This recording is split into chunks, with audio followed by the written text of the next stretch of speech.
कैसे एक गाय के दूध से बना चरणामृत लोगों के लिए आफत बन गया। साथियों नमस्कार, आप देख रहे हैं टीजी इंडियन। तो आइए इस घटना के बारे में मैं जानकारी दूंगा। मैं आपको इस घटना के बारे में जानकारी तो मैं दूंगा ही दूंगा, और मैं आपको यह भी बताऊंगा कि आपने भूलवश अगर किसी दूध वाले जानवर का दूध आपने पी लिया है, जिस जानवर को पागल कुत्ते ने काटा है, और वह जानवर रेबीज से संक्रमित हो गया है, तो आप अपना बचाव कैसे करेंगे, और इसकी पूरी जानकारी मैं दूंगा। तो आइए पहले हम घटना की जानकारी हम आपको देते हैं। उत्तर प्रदेश का एक जिला है गोरखपुर। गोरखपुर जिले का एक ब्लॉक है उरवा, और उरवा ब्लॉक के एक गांव है रामडी। रामडी गांव में एक सुनील गौड़ नामक व्यक्ति के यहाँ शिव चर्चा का आयोजन किया गया 29 अक्टूबर को, यानी कि 2 महीना पहले 29 अक्टूबर 2025। जैसे गांव में लोग पूजा अनुष्ठान करते हैं, तमाम तरह के धार्मिक अनुष्ठान होते हैं, तो वैसे सुनील गौड़ ने शिव चर्चा का आयोजन किया। तो उसमें चरणामृत के रूप में गाय का दूध आया था इसी गांव के धर्मेंद्र गौड़ के घर से। कार्यक्रम हुआ, शिव चर्चा हुई, लोग शिव चर्चा को सुने, प्रसाद ग्रहण किए और चरणामृत ग्रहण किए और अपने अपने घर चले गए। लगभग 250-300 लोगों की संख्या थी। लोगों ने शिव चर्चा सुनी और प्रसाद लिया, अपने घर चले गए। लेकिन लगभग 13-14 दिन बाद धर्मेंद्र की गाय बीमार हो गई। वही गाय बीमार हुई जिसका दूध जो है चरणामृत में यूज किया गया था। तो धर्मेंद्र ने जानवर वाले डॉक्टर को अपनी गाय को दिखाया। तो डॉक्टर ने उसका जो है मुंह देख करके और पूरी शरीर देख करके बताया कि यह गाय तो रेबीज से संक्रमित है। तो डॉक्टर साहब ने बताया, उसके दूसरे दिन ही गाय की तड़प कर बहुत ही दर्दनाक तरीके से मौत हो गई। क्योंकि जिसको पागल कुत्ते ने काट लिया होता है, अगर रेबीज से संक्रमित हो जाता है, चाहे वो जानवर हो चाहे वो कोई व्यक्ति हो, तो उसकी तड़प कर मौत होती है। तो जैसे इस तरह होती है, जैसे पागल कुत्ता काटता है तो वह व्यक्ति या जानवर पागल कुत्ते की तरह ही हरकत करता है, सबको काटने के लिए दौड़ता है और पानी नहीं पी पाता।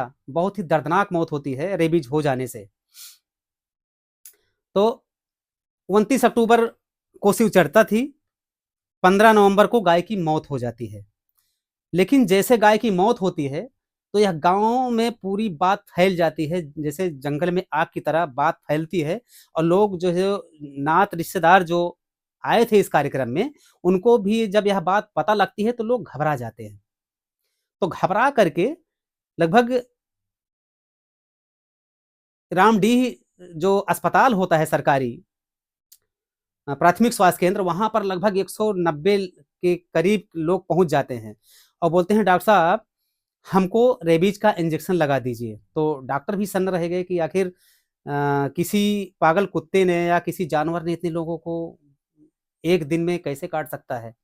तो लोगों ने बताया, डॉक्टर साहब ऐसी सी बात है कि हमारे गांव में पूजा अनुष्ठान का कार्यक्रम रखा गया था, और उस कार्यक्रम में जो गाय का दूध था इस्तेमाल किया गया था चरणामृत के रूप में, और उस गाय को एक पागल कुत्ते ने काटा था और गाय की तड़प कर मौत हो गई। तो लोगों ने इंजेक्शन लिया, इंजेक्शन ले करके अपने अपने घर गए।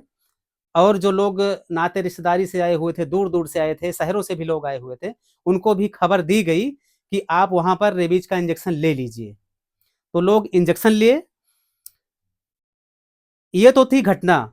अब मैं बताता हूं कि किसी को अगर पागल कुत्ते ने काट लिया है, और या कि संक्रमित दूध आपने पी लिया है किसी जानवर का, उसको उस जानवर को पागल कुत्ते ने काट लिया था, तो आप क्या कर सकते हैं या कितना घबराने की जरूरत है, कितना घबराने की जरूरत नहीं है।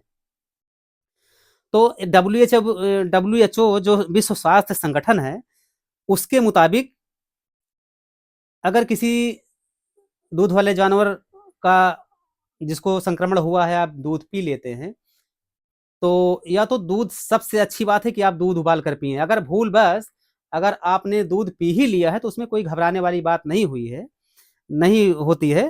तो जैसे एक स्टडी हुई थी अभी 96 में कि लोगों ने गाय या भैंस का दूध पी लिया था, तो उनके खून को ब्लड टेस्ट किया गया, उनके ब्लड का टेस्ट किया गया, तो उसमें जो है संक्रमण नहीं पाया गया रेबीज़ का। और किसी को अगर कुत्ते ने काट भी लिया है, पागल नहीं भी है, तो आप जाकर के सरकारी अस्पताल में रेबीज़ का इंजेक्शन ले सकते हैं। आपका सवाल यह भी हो सकता है कि अगर कुत्ते का दाँत मांस तक या कुत्ते के काटने से खून नहीं निकला है, तो क्या रेबीज़ का इंजेक्शन लेना सही रहेगा? इसका जवाब है हाँ। तो आप इंजेक्शन ले सकते हैं क्योंकि इंजेक्शन का कोई साइड इफ़ेक्ट नहीं है। अगर कुत्ते ने काट लिया है, अगर खरोंचा ही लगा है, अगर खून नहीं भी निकला है, तो आप रेबीज़ का इंजेक्शन सरकारी अस्पताल में फ्री ले सकते हैं। और डब्ल्यूएचओ ने ये भी कहा है, ये भी एक डब्ल्यूएचओ की रिपोर्ट है कि लगभग भारत में हर साल 20,000 लोगों की मौत कुत्तों के काटने से हो जाती है। तो आप ज़रूर से ज़रूर जो है इंजेक्शन लगवाएँ कुत्तों को काटने से, उसमें लापरवाही ना बरतें। और रेबीज़ किस-किस जानवर के काटने से होता है? रेबीज़ तो बंदर के काटने से भी हो सकता है, बिल्ली के काटने से भी हो सकता है, कुत्ता काटने से तो 99% होता ही होता है। डब्ल्यूएचओ के मुताबिक 99% कुत्ते के काटने से ही रेबीज़ होता है। तो ये थी सारी जानकारी और घटना के बारे में जानकारी। तो मेरा ये वीडियो कैसा लगा आपको? इसके लिए कमेंट बॉक्स में ज़रूर लिखिएगा और यह वीडियो अपने दोस्तों को भी भेजिएगा, शेयर कीजिएगा, लाइक कीजिएगा और फिर मिलेंगे अगली वीडियो में। तब तक के लिए